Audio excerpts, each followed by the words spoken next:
আসসালামু আলাইকুম গাইস, আপনারা কেমন আছেন? নিশ্চয়ই অনেক ভালো আছেন। আজকে আপনাদের বানিয়ে দেখাবো আমি খেসারি ডালের বড়া। আসলে ভাত খাইতে ইচ্ছে করে না, তো তাই একটু বড়া বানালে হয়তো ভাত খেতে পারবেন অনেক পেট ভরে। এটাকে আমি আধা ঘন্টার মতো ভিজিয়ে রাখছি। ভিজিয়ে রাখার পর ভালো করে পরিষ্কার করে ধুয়ে নিছি। দেখেন খুব সুন্দর করে আমি ধুয়ে নিছি। ধোয়ার পরে এখন আমি এটাকে শিলপাটায় বাটবো।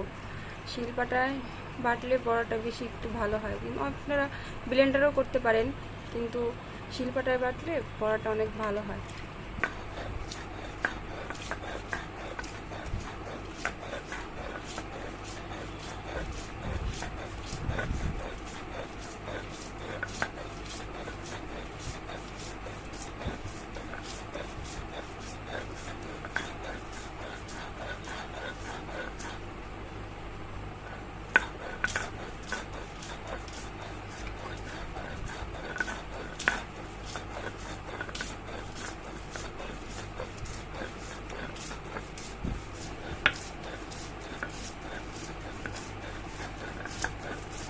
না সমস্যা নেই, যদি আর কাজ দিয়ে ঠিক আছে।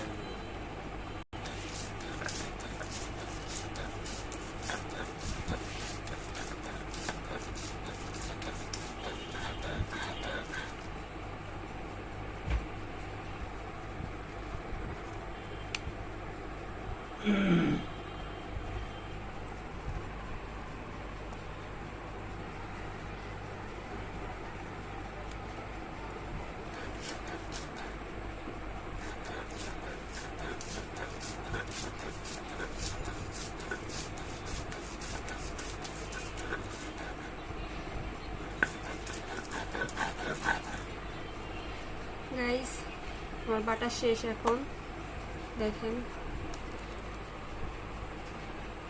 এটার ভিতরে এখন কি কি উপকরণ মেশাবো সেটা আপনারা দেখেন। শিলপাটা বেটে নিয়েছি। এখন এটার মধ্যে আমি দিব কিছু উপকরণ। এটা হচ্ছে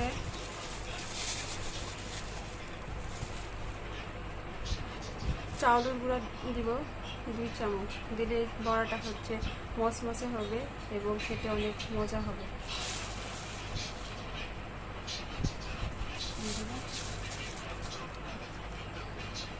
লবণ স্বাদ মতো।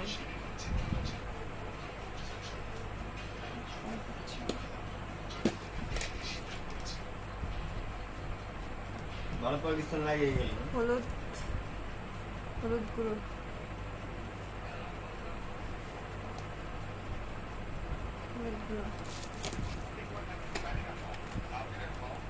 তারপরে পেঁয়াজ কুচি। পেঁয়াজটা একটু বেশি দিলে পেঁয়াজটা অনেক সুন্দর হয়।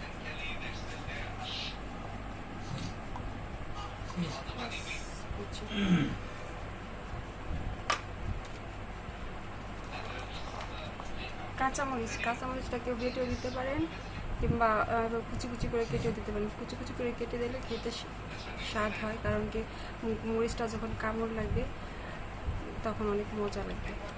আমি কাঁচামরিচটা কেটে দিয়েছি। এখন এটাকে সুন্দর করে মাখিয়ে নিতে হবে। সুন্দর করে মাখিয়ে কিছুক্ষণ রাখতে হবে। চটকায় মেখে নিতে হবে। তত সুন্দর করে সব কিছু মিক্সচার করবেন, বড়াটা অনেক সুন্দর হবে।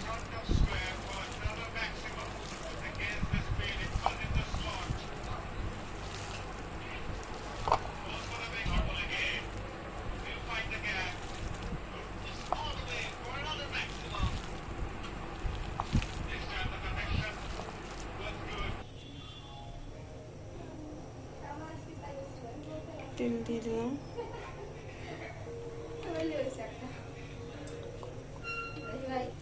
আমি পেনে তেল দিয়ে দিলাম। তেলটা গরম হওয়ার পরে বড়াটা দিয়ে দিলাম।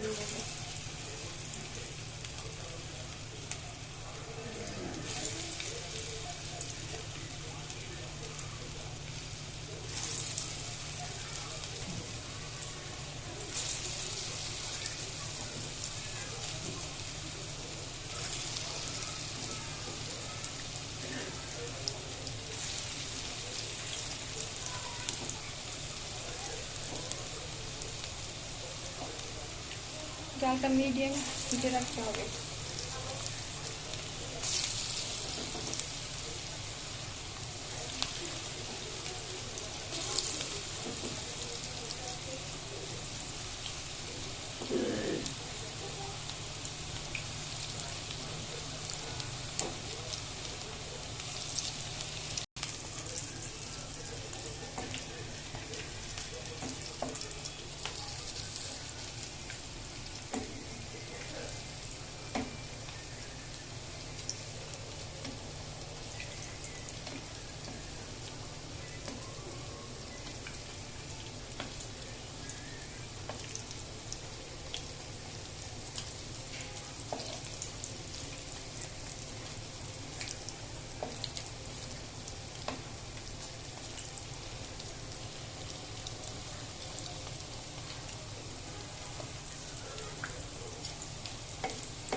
দেখেন কি সুন্দর মচমচে বড়া ভাজা শেষ আমার। এটা এখন গরম ভাতের সাথে খাবো, সাথে একটা কাঁচা শুকনো মরিচ ভাজা, সেই মজা হবে। গরম ভাত, ডাউলের বড়া আর হচ্ছে আলু ভর্তা, শুকনো মরিচ ভাজা। ডাউলের বড়ার সাথে আলু ভর্তা,